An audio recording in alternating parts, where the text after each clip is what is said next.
Hey guys, Black6 from BZPower here, coming at you with another LEGO set review.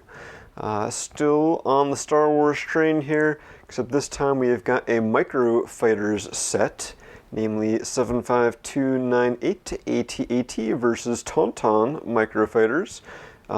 This is from the 8th series, should be releasing on March 1st. Although, as I am recording this in February, I have seen that some of these sets have at least appeared on some online shops, so I expect that people will be buying these before that March 1st date. But anyway, set has 205 pieces. It's going to retail for $19.99 in the US. So for those of you who focus on that price per part ratio, this comes right under that 10 cents per part golden ratio that people seem to associate with LEGO. Sometimes it's a decent measure, but you have to look at a lot of things about the set more than just the price per part. So, as we can see on the box here, we have got Luke Skywalker on a Tauntaun, and we have got an AT-AT piloted by an AT-AT driver. No launchers incorporated into the AT-AT or the Tauntaun, that'd be weird, but they both have handheld stud shooters on there. You can see that this is Series 8 of the Microfighters. I feel like we're still on Series 8, like the Microfighters that came out in 2020 were also Series 8. I could be mistaken though.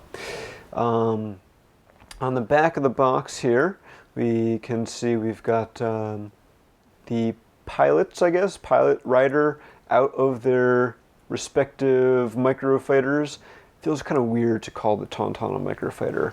But anyway, getting ready to duel each other. I think Luke has got this one in the bag, even though this is pre-Jedi training on Dagobah. I think he can still take on the AT-AT driver. Anyway, on the bottom we can see collect both. It's interesting that Microfighters are still a thing, but they do seem to be less of a thing. Like there are fewer sets coming out. Maybe that's why this one is still Series 8. Either they kind of are dragging out this series, putting out only a couple of Microfighters per year, or maybe they're not selling as well as they hope, so or something like that. Or maybe they were selling super well and they kind of couldn't keep up with the ideas, kind of like with Brickheads, where there's that period where it seemed like there weren't any Brickhead sets coming out because they decided to rush release a lot more, and then they had to kind of catch up on the production side. Anyway, in addition to this set, there is also 75295 Han Solo's Millennium Falcon there. I think that's at least the second Microfighter Falcon that we've gotten.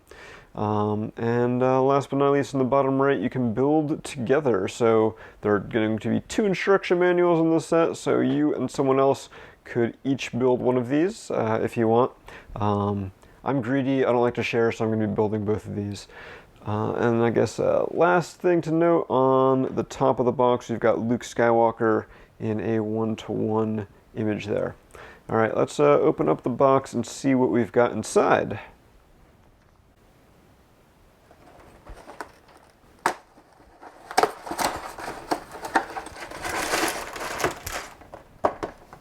Alright, I think that's everything there. So not a lot in here. We've got 2 bags and 2 instruction manuals. Doesn't look like there are any stickers, so that's always a plus. It does look like each of the numbered bags does have a smaller bag inside it. That's kind of to be expected. And yeah, so let's open up the bags and take a closer look at the parts. Alright, so here we have got the parts in the set. On the left we've got the AT-AT, and on the right we've got the Tauntaun. There really were not many parts that jumped out at me, and you probably notice immediately it's very monochromatic. I would say a vast majority of the parts are light gray, and then the second most popular color is dark gray. So it really doesn't stand out. We'll have to take a look at how the finished models look like, but from a parts perspective, it just kind of looks pretty bland. Now, it's not that, you know, light gray and dark gray aren't useful colors. It just would have been nice to have maybe more of a splash, even if it was just some internal parts.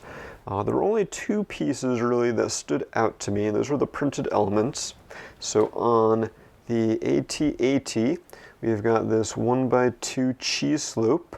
It has the printing of the kind of viewport on the front of the walker on there. And for the Tauntaun, we've got this 1x1 black rounded tile with the little pupil on there for the eye.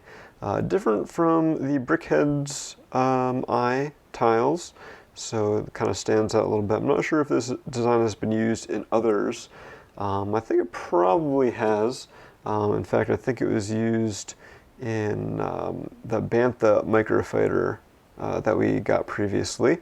But other than that, really isn't a whole lot. I mean, we'll take a quick look through these trays. I mean, we've got like dark gray dishes, wow, light gray dishes, wow, some cheese slopes, some little Technic pieces, Technic pins. We've got some mixel joints. Of course, those are still color locked to light and dark gray. We do have some snot brackets, a couple different varieties here, some slope pieces. So it's not that they're bad parts. They're just all parts that, you know, we've gotten before that you could probably get elsewhere. We've got like some teeth plates. We do have some tan in the Tauntaun with some cheese slopes and some 1x1 round plates. We got the Tauntaun horns, or maybe they were the Wampa horns. I forget which they appeared in first, but those are in tan. And then in our last tray, we get some 3x3 plates, more plates, mixel joints, some curve slopes, the 1x3 jumper in reddish brown. So that's a fairly newer piece, but not like it's super uncommon or anything like that. We do get this harness piece, or I guess the reins. Actually, I'm not sure if this is new or not. This might be a new piece, either for this set or in some other sets that it's appeared in lately. It's new to me. I missed this when I was looking through earlier, so that is kind of interesting. It's as you can see, it's kind of soft, rubbery material, and it has like a little 318 bar molded into the end, so it can go in, for example, a 1x1 brick with a stud on the side that can go in there, or anything that can accept a 318 bar. So that's kind of this is probably the most interesting piece that I've seen. So anyway, that's the parts. So let's build these microfighters and see how they stack up.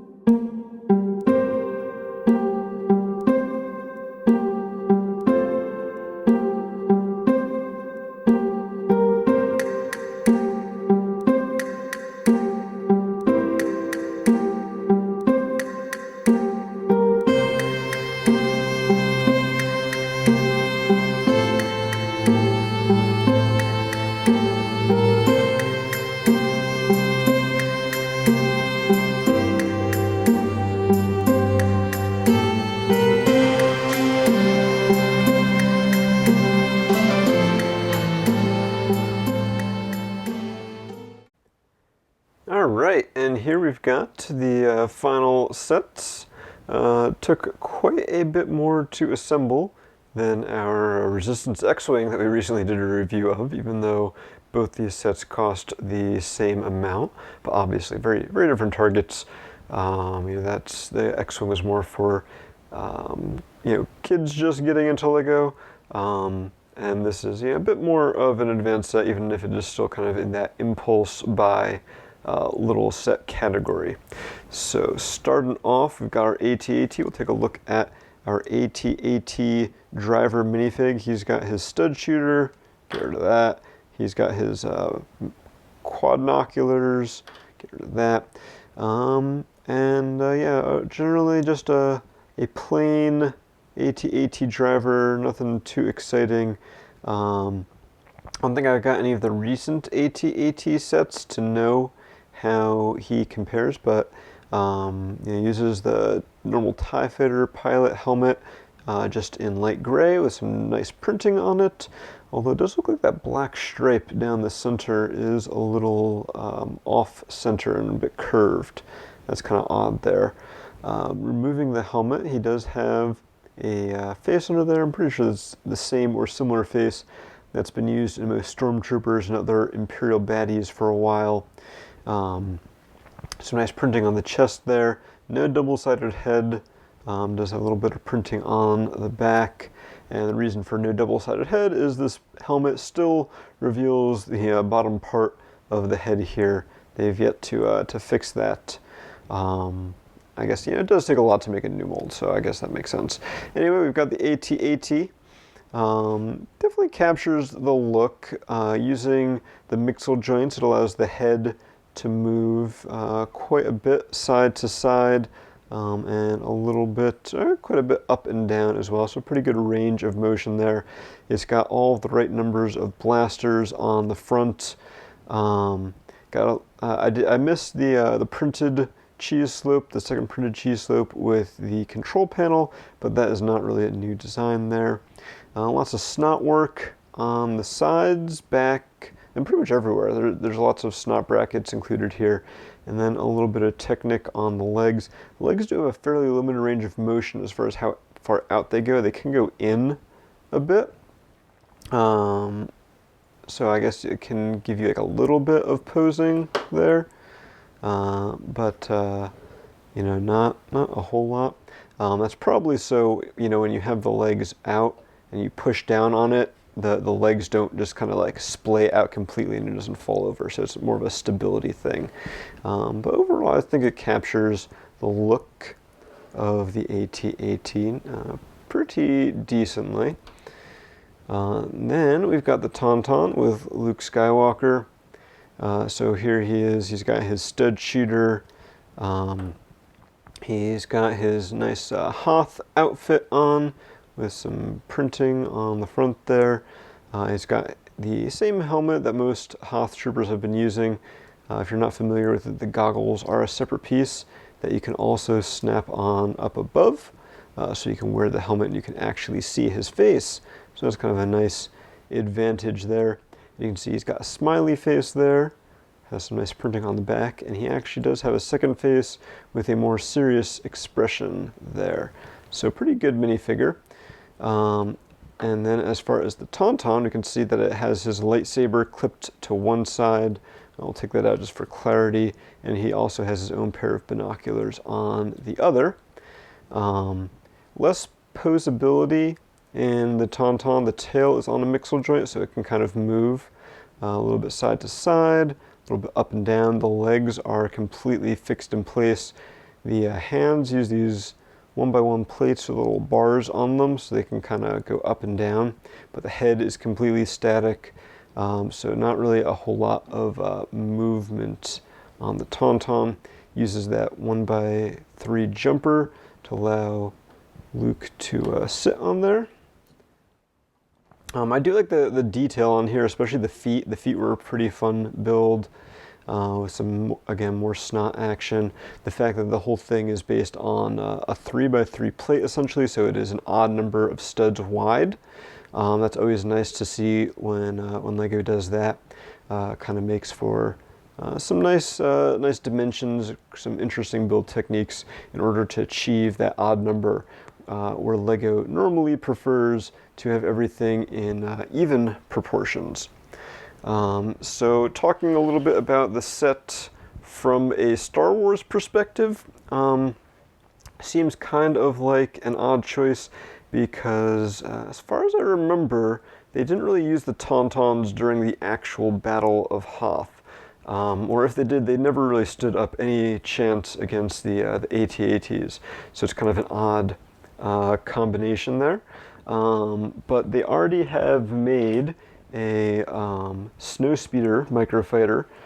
We built this on a stream a little bit ago, but this was actually from a fairly early series. So obviously, we were talking about before on the back of the box, it was showing the Millennium Falcon microfighter, and that's at least the second version. So, it might have made more sense for them to include a snowspeeder with the AT-AT.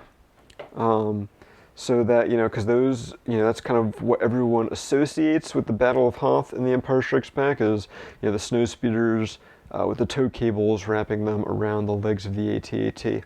And that could have been a cool chance to get another, maybe a different Rebel pilot, give us, I don't know offhand. I'm sure we've gotten most of the Rebel pilots that are named in those films. But if we haven't gotten a Zeb Sineska or a Hobby recently, that could have been a good opportunity to do that and give us a nice minifigure instead of like yet another Luke Skywalker. The Luke Skywalker minifigure is great, but from a Star Wars fan perspective, I would always love to see more different characters.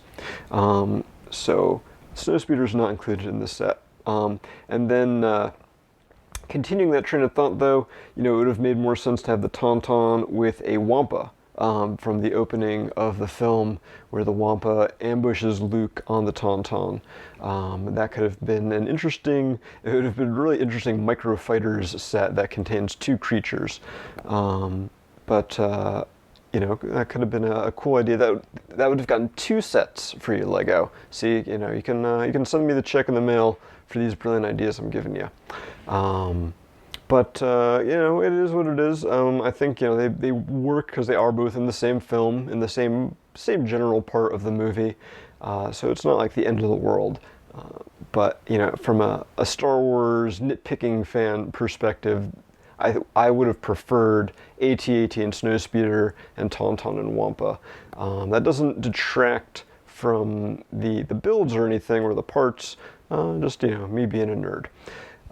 So speaking of other Microfighter sets, we're going to take a look and compare these to some more Lego Microfighters and other sets to see how they stack up. Alright, so another set we built recently on a stream was another 2-pack of Microfighters with, I believe this is, the ATR6 or ATM6 walker that came with the ski speeder. So kind of interesting to see how that stacks up with our AT-AT. They're pretty much about the same size. Similar build technique as far as where the pilot goes, including the same cheese slope tile. The back leg construction is pretty much the same on both. The Technic, although this one uses a 2x2 round jumper instead of the 2x2 dish that is in the AT-AT. But otherwise, they're fairly unique builds. Obviously, there's going to be some similarities because of the scale. But overall, I think they kind of set themselves apart pretty well, which is kind of cool. So I'm glad that they didn't reuse a lot of the same build between the two sets and kind of gave us something unique and new there. All right, so then moving on to the Tauntaun. All right, so we've got a couple of things to compare the Tauntaun to. The first, we've got the Bantha from the T-16 Skyhopper and Bantha Microfighter 2-pack. I believe this is the only other creature we have gotten in the Microfighters line. So it's kind of interesting to see, how these brick built creatures are going. Kind of interesting that there are some similar piece usages. The printed eye tiles are the same between the both of them, and the Bantha actually made use of this horn piece, which again I couldn't remember if it was first used on the Wampa or the Tauntaun, but it was definitely used on those before it was ever used on the Bantha. But still some interesting similarities kind of with the tail, and just like a lot of snot building. I would say of the two, I think I kind of like the Bantha a little more. But that's just personal taste. I think the Tauntaun does a great job of capturing the look. But let's do one more quick comparison there before we wrap things up. All right, and then we have also got the actual Tauntaun, I guess, figure, you would call it. This one is from the Attack on Hoth playset, although I'm sure it's the same as we've seen in other Hoth battles. And I'm seeing there, I didn't pay close enough attention when I pulled this guy off of my set, that it does use the same reins piece that the new Tauntaun does. So that is not a new piece, good to know. So it's kind of interesting, I was interested to see like how they compare size-wise. They are pretty close to the same size. I think the single-piece Tauntaun is maybe like a slightly longer and a little bit taller, probably closer to the on-screen proportions. The feet, I think, are definitely better. As far as posability goes, I think the brick-built one actually kind of wins because this guy just has arms that move up and down. His feet don't move. His tail is actually like a little rubbery. It's a secondary piece that attaches to the main body, but still not quite as much posability as the mixel joint affords on the brick-built version. So kind of thought that would be an interesting comparison to make, and honestly I think I prefer the brick-built one. You know, I love seeing the brick-built creatures, and I think that would have been awesome if they had kind of done that more from the start rather than making these you know, kind of unique single-use molds like for the Tauntaun, the Wampa, and stuff like that. All the various creatures we've seen in Star Wars and other themes over the years. I think brick-built is always cooler. Alright, so enough of that. Let's wrap things up. Alright, so here are our two little models again. Reminder, this set contains 205 parts, is going to retail for $20 and goes on sale March 1st, although you'll probably be able to pick it up earlier if you are really dying to get it. So final thoughts. I do really like the Tauntaun build. That was a lot of fun. I would have loved to see something like this in the past in place of the single piece mold Tauntaun that we've had over the years. You know, I think it does a good job of capturing it. It's a little cartoony, obviously. You know, it's not perfect to the on-screen appearance, but that's kind of, you know, the MO of Microfighters. And it's kind of got a nice Lego personality to it, which, you know, minifigures aren't normal person proportions either. So why should the creatures be as well? As far as the AT-AT goes, I think it's a you know, good comparison, or good you know, design. It definitely captures the look of the AT-AT. Wasn't like super amazing or anything. But as part of the 2-pack, you know, I think it works out well. For, you know, the set as a whole, you know, I'm not sure when the last time we got the Luke in Hoth gear was, but this is probably you know, one of the better opportunities to get him in this outfit, especially for the cost. So if you're a minifig collector, definitely a good buy there. From a parts perspective, I think there's definitely a lot of good parts. Like I was saying, there's a lot of snot brackets and different slopes and wedges. Good variety of parts, although they are pretty much all light gray, as you can see here. Like a little bit of brown and tan and dark gray and some other colors. But if you're looking for a light gray parts pack, this is probably a decent buy for you there as well.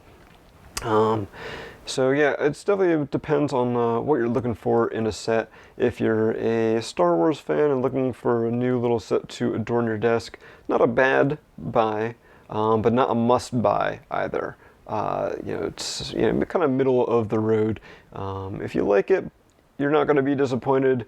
If you're not into Microfighters, or, you know, not into Star Wars, you can easily pass on this, and maybe if it goes on sale, you know, pick it up for a good parts pack. So yeah, I think that's going to wrap things up. I hope you enjoyed this review, guys. I know I enjoy building the sets. Then, you know, also I'm a Star Wars fan, so I always love building Star Wars.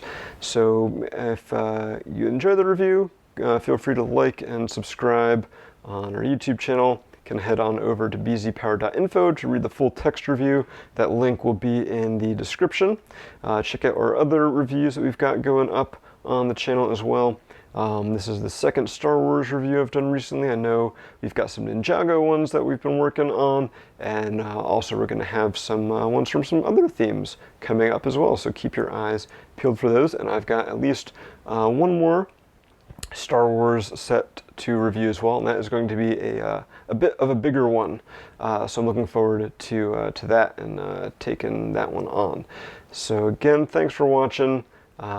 See you next time, and until then, keep building, have fun, be safe, and have a good one, guys. Bye.